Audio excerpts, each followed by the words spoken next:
adik-adik, bagaimana kabar kalian? Semoga selalu dalam keadaan sehat dan semangat belajar. Video kali ini kita akan mengulas tentang konsep dan penyajian relasi bersama Bu Irma. Kita akan belajar yang pertama yaitu pengertian dari relasi, kemudian mengenal domain, kodomain, dan range, serta submateri terakhir yaitu bentuk penyajian relasi yang meliputi diagram panah, tabel, himpunan pasangan berurutan, dan diagram kartesius. Sudah siap untuk belajar? Mari kita mulai. Apa yang dimaksud dengan relasi? Kira-kira apa ya relasi itu? Coba perhatikan relasi antara pemain sepak bola dengan banyak gol yang dicetak.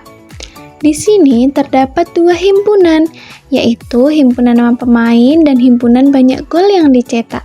Misalkan, A adalah himpunan nama pemain, maka anggota dari himpunan A adalah Witan, Egi, Arhan, Rizky, Dimas, Ramadan, Irfan. Banyaknya anggota himpunan A atau dilambangkan dengan NA sebanyak 7. Kemudian B adalah himpunan banyak gol yang dicetak.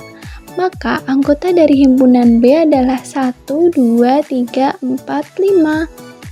Dengan banyak anggota dari himpunan B adalah 5. Anggota dari himpunan A jika dipasangkan dengan anggota dari himpunan B akan membentuk relasi pemain yang mencetak gol sebanyak. Kita ambil salah satu contoh, yaitu Witan. Witan adalah pemain yang mencetak gol sebanyak 1 kali, sehingga dapat kita simpulkan bahwa relasi dari himpunan A ke himpunan B adalah suatu hubungan yang memasangkan anggota-anggota himpunan A dengan anggota-anggota himpunan B. Sekarang, apakah kalian tahu apa yang dimaksud dengan domain, kodomain, dan ring pada relasi? Domain atau daerah asal adalah himpunan mula-mula yang akan dipasangkan. Pada relasi ini, domainnya adalah himpunan A, yang anggotanya terdiri dari Witan, Egi, Arhan, Rizky, Dimas, Ramadan, Irfan. Domain ini yang akan dipasangkan dengan kodomain atau daerah kawan. Kodomain adalah himpunan kawan yang akan dipasangkan dengan daerah asal. Pada relasi ini, kodomainnya adalah himpunan B, yang anggotanya terdiri dari 1, 2, 3, 4, 5. Sementara itu, ring atau daerah hasil adalah himpunan kawan yang mempunyai pasangan dengan daerah asal. Pada relasi ini, ringnya kita misalkan himpunan C, yang anggotanya yaitu 1, 2, 3, 4. Lalu, bagaimana cara menyajikan suatu relasi? Let's go, kita pelajari bersama. Relasi dari dua himpunan dapat disajikan dalam 4 bentuk, yaitu diagram panah, tabel, himpunan pasangan berurutan, dan diagram kartesius.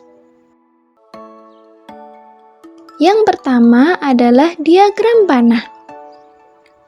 Perhatikan gambar relasi yang telah kita ulas tadi. Untuk membuat diagram panah, himpunan A sebagai domain diletakkan di sebelah kiri dan himpunan B sebagai kodomain diletakkan di sebelah kanan. Anak panah untuk menunjukkan relasi antara anggota himpunan A dengan anggota himpunan B.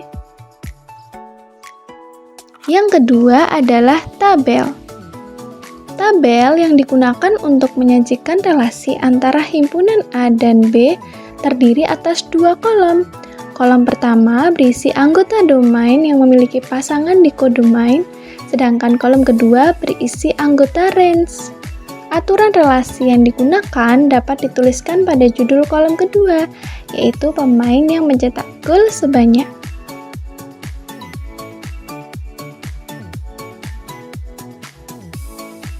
Yang ketiga adalah himpunan pasangan berurutan.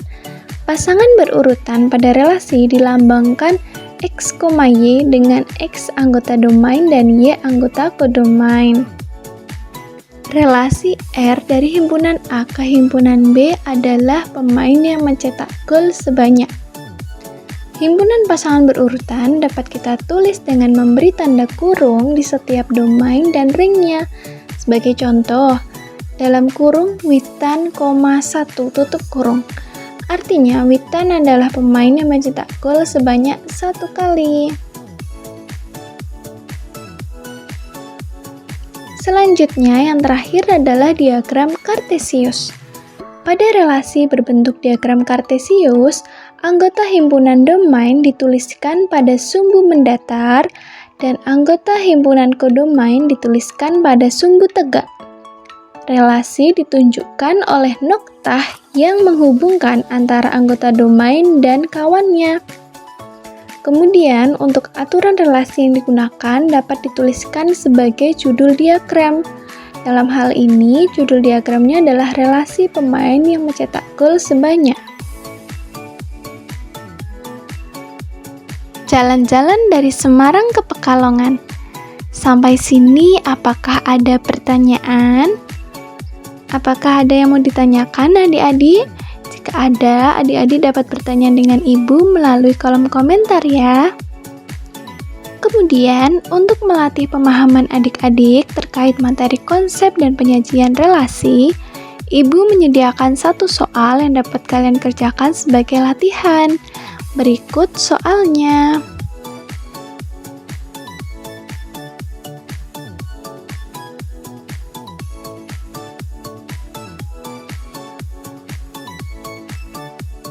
Selesai sudah sesi belajar kita mengenai materi konsep dan penyajian relasi. Semoga materinya bermanfaat dan mudah dipahami ya. Semangat terus belajarnya adik-adik. Sampai jumpa di video pembelajaran selanjutnya. Bye-bye.